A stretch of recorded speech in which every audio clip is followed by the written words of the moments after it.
నాయకులు కాదని, పార్టీలు కాదని, నాయకులు కాదని చరిత్ర సృష్టించిన నియోజకవర్గం మల్కాజ్ నియోజకవర్గమే. మీకు తెలుసు, నాకంటే ముందు ఈ రాష్ట్ర ముఖ్యమంత్రి ఇక్కడ ఎంపీగా ఉండే ఒకే ఒక కాలంతో గెలిపించినప్పుడు ఆయన మర్చిపోయినాడు. కానీ ప్రశ్నించే గొంతుగా ఉండాలి. నన్ను ఆనాడు ఆ ప్రభుత్వం డబ్బుతో, ప్రలోభాలతో, దౌర్జన్యంతో చుట్టుముట్టి నన్ను ఓడగొట్టింది. అక్కడ నన్ను ఆశ్రయించండి, ప్రశ్నించే గొంతుగా నిలపండి అని చెప్పి ఒక మాట చెప్తే ఈ ప్రాంతం లేకపోయినా ఈ ప్రజలతో పెద్ద సంబంధం లేకపోయినప్పటికీ కూడా అక్కడ చేర్చుకొని ఆనాడు గెలిపించిన చరిత్ర అని మర్చిపోవద్దు. అట్లాంటి మనిషి నేను వచ్చి ఇక్కడ నిలబడుతున్నా అంటే ఈ ఈటల అందరికీ ఏం సంబంధం అని మాట్లాడినాను. ఎక్కడ మాట్లాడిన మళ్ళీ నా ఇంటి పక్కకే వచ్చి మీటింగ్ పెట్టిండు.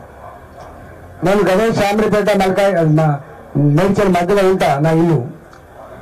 నా పని మీద నా ఊరికే వచ్చి ఆయన మాట్లాడిన మాట ఏంటంటే ఈ ఈటల వాళ్ళకి ఏం సంబంధం మల్కాజ్గిరికి అన్నాడు.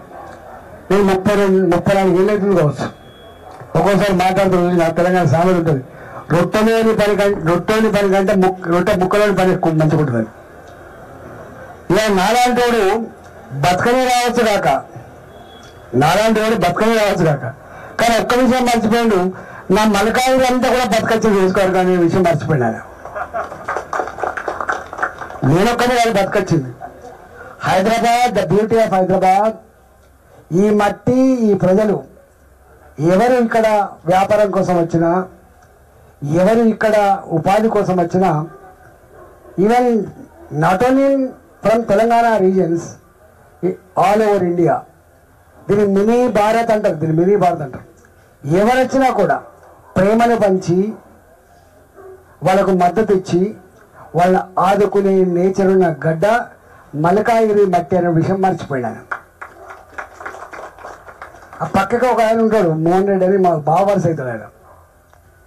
ఆయన మండుతుంది. ఆయన కాంగ్రెస్ పార్టీలో ఉన్నాడు. ఆయన పక్కకి స్టేజ్ కూర్చున్నాడు. కానీ రాయంగర్ బావని పట్టుకొని ఈయనకేం సమాసం అంటాడు, అని ఈయనకేం గదే మాట మాట్లాడుతుండ అని చెప్పి ఆయన లేచినాను. కానీ బాగుండదని ముఖ్యమంత్రి అని చెప్పి అన్నాడట. దిగగానే అడిగినట, నీకు తెలుసా రాజేంద్ర గారి చరిత్ర?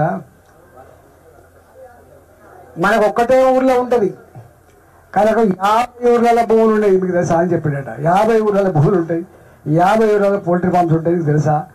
ఒక్క ఎంజాలు కాదు, చుట్టుపక్కల అన్ని గ్రామాలు ఉంటాయని చెప్పిండట.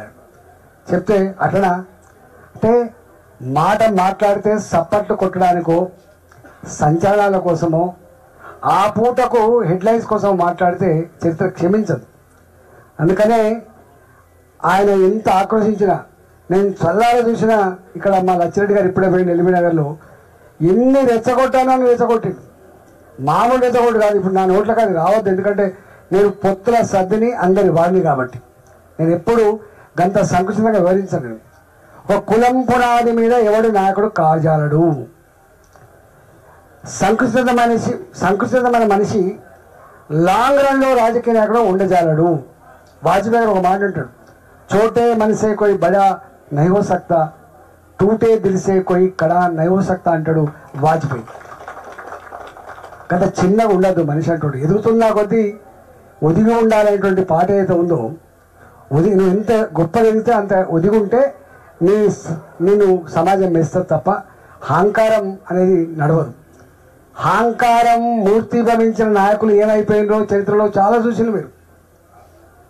కాళీమాతగా పొగడబడ్డ ఇందిరాగాంధీ ఎమర్జెన్సీని పెట్టిన తర్వాత దేశవ్యాప్తంగా ఇలా టీవీలు ఉన్నాయి, సెల్ ఫోన్స్ ఉన్నాయి. ఇవాళ ఆనాడు ఒకటే రేడియో,